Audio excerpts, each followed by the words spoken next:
जेवढं काही साहेबांच्या कारकिर्दीमध्ये साहेबांना भरभरून द्यायला पाहिजे तेवढं भरभरून दिलं। त्याच्यात तुम्ही पण कमी पडला नाही, मी पण कमी पडलो नाही। आता साधं एक म्हण आहे, म्हणतात 4 दिवस सासूचे 4 दिवस आता सुनेचे आलेले आहेत। आणि आमची कांचन पण बाहेरची नाही, आमची कुलांचीच घरची म्हणजे घरची झालेली आहे। त्याच्यामुळे काही जण म्हणतात बाहेरचे आता 40 वर्ष झाली तर बाहेरचे म्हणतात। राव काय आता म्हणायचं, आता तुमच्या घरातल्या सुनेला तुम्ही बाहेरचे म्हणाल का रे? बघा आता तुम्हाला पटते का बघा बाबा, आपलं काय नाही।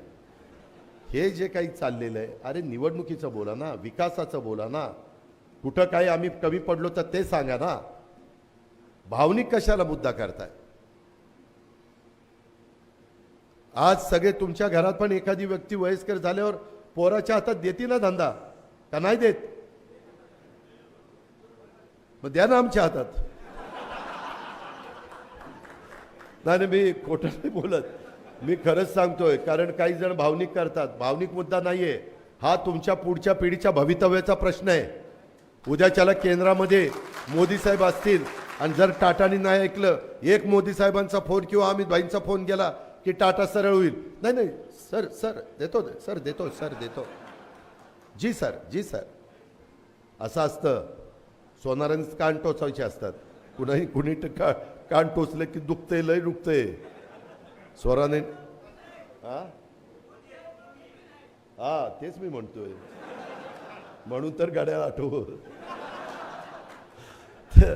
तर त्याच्यामुळं नेहमी आपलं भाजपचं कमळ असायचं। आता ते वासुदेवरावांना पहिले 2 दिवस सांगत होतो, कमळ नाही घड्याळ घड्याळ घड्याळ। मी आता मशीनवर त्यांच्याकडनं गिरून घेणार आहे। आज तर बाबा लय खुश झालाय, नातवंड झालंय। पेढे काही आणले नाही, नुसतं तोंडीच सांगितलं नातू झाला, अरे पेढा दे।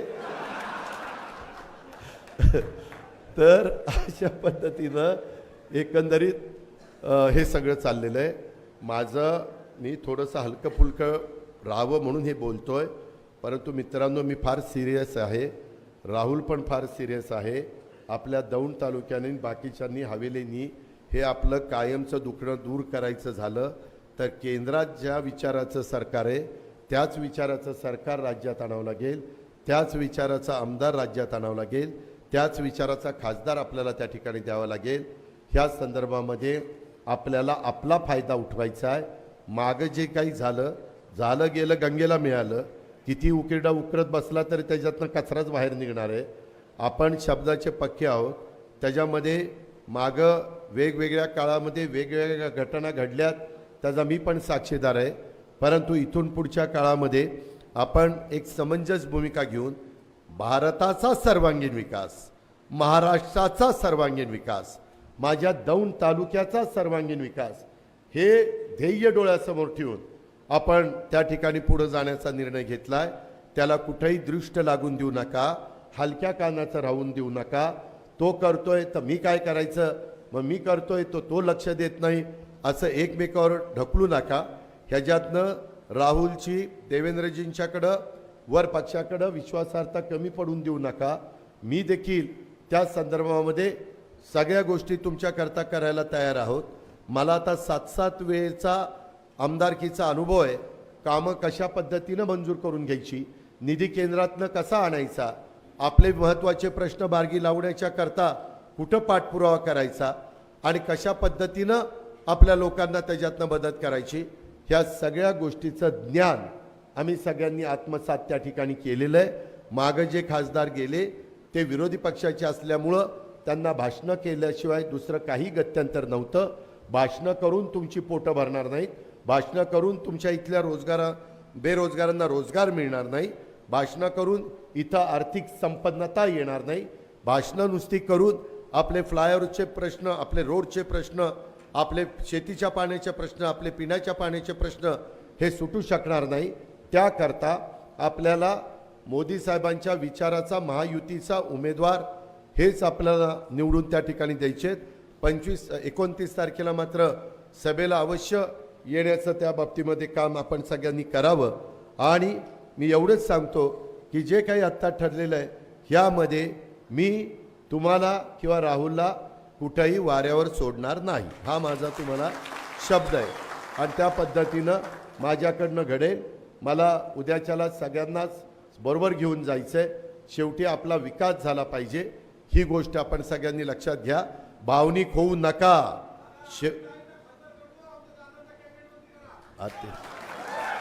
अरे त्याला कॅबिनेट मंत्री करायला, थांब जरा माझा ऐक आता, त्याला कॅबिनेट मंत्री करायला तो भाजपचा आमदार आहे. भाजपच्या कोट्यातला कोण मंत्री करायचं हे देवेंद्र ठरवणार. त्याला घड्याळाकडे यायला लावा, उद्या कॅबिनेट. आपला शब्द आहे आपला. आता 10 लोकांना केलं की नाही मंत्री, आपण केलं आपण. बघ पटतंय का बघ. मित्रांनो, मी एवढंच तुम्हाला सांगतो की एक नाही, मी खरं बोललो. मी उगीच काय उद्या देवेंद्र मंडळच्या आला तुम्हाला कोणी माझी मंत्री वाटायला सांगितलं.